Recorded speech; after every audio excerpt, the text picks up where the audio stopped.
Welcome back. Today, lawmakers will return to the state capitol for the final week of this year's legislative session. There's a lot to get done in the next few days. Here's political reporter Danny Spiewak with a look at what lawmakers have accomplished so far. Things are moving very quickly at the Capitol in the final days of the 2026 session as both the Senate and House are starting to pass their bills and will be working with each other to finalize those versions for the governor. One of the big bills that passed in the Minnesota Senate was a comprehensive gun violence prevention package that included an assault weapons and high-capacity magazine ban.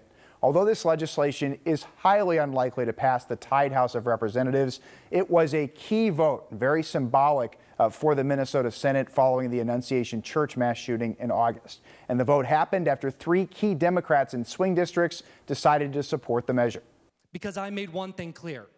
If we're going to do this, it has to be a package that actually addresses the issue and actually takes a holistic approach to violence that we are seeing far too often in our communities.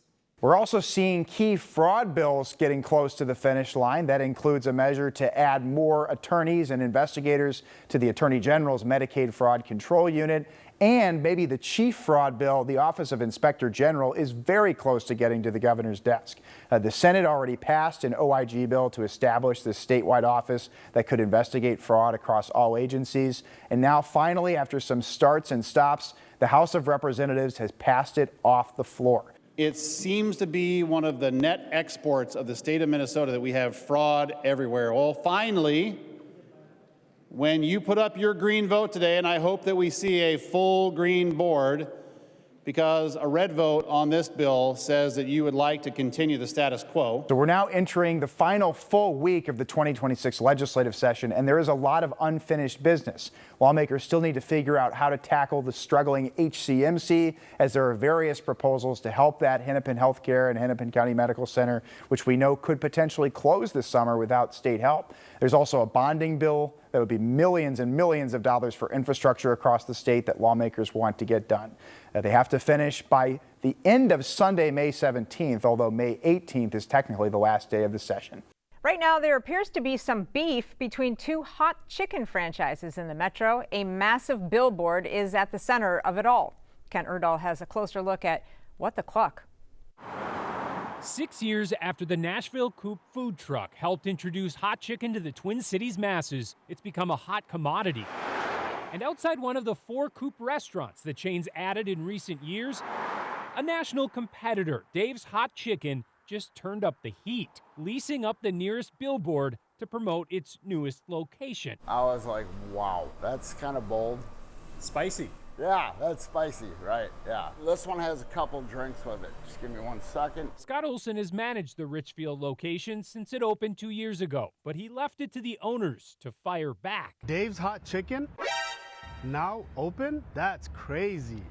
You can buy a billboard, but you can't buy taste.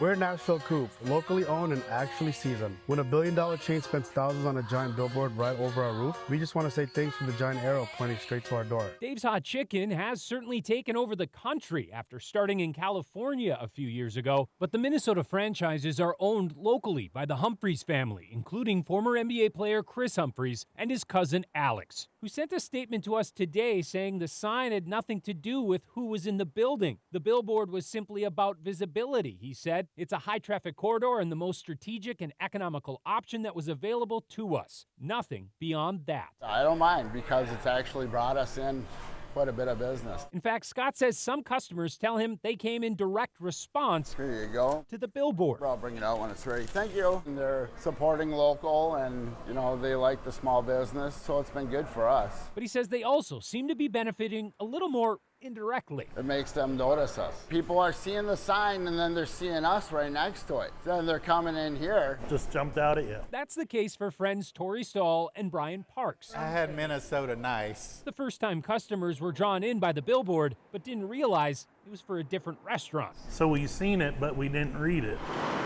So you may get customers that either want them or want this coming here, right? So that's not bad. Certainly not, especially if they make a good first impression. Super tender. The food's good. Thank you much, sir. If you have a good product, people are gonna like it and they're gonna enjoy it and come back. No beef. No. It's good for us. It makes people talk.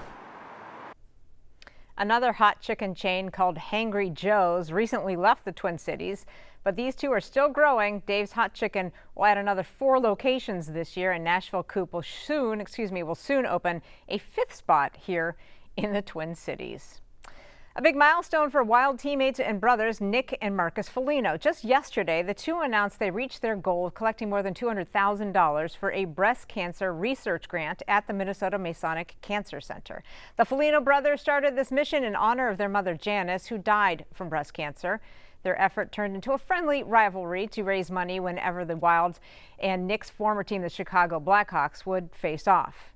I think we thank so many people for allowing us to be part of this and have this amazing moment, and it's just been really touching, I think, too, for us, because we've obviously have a story, but you get to learn so many other people's stories, and the money aside, it's amazing how many people are fighting the same fight we are. The brothers say it was special for them to wrap up the Foligno face-off on Mother's Day and during the playoffs. If you want to help, they are, of course, still taking donations on their website.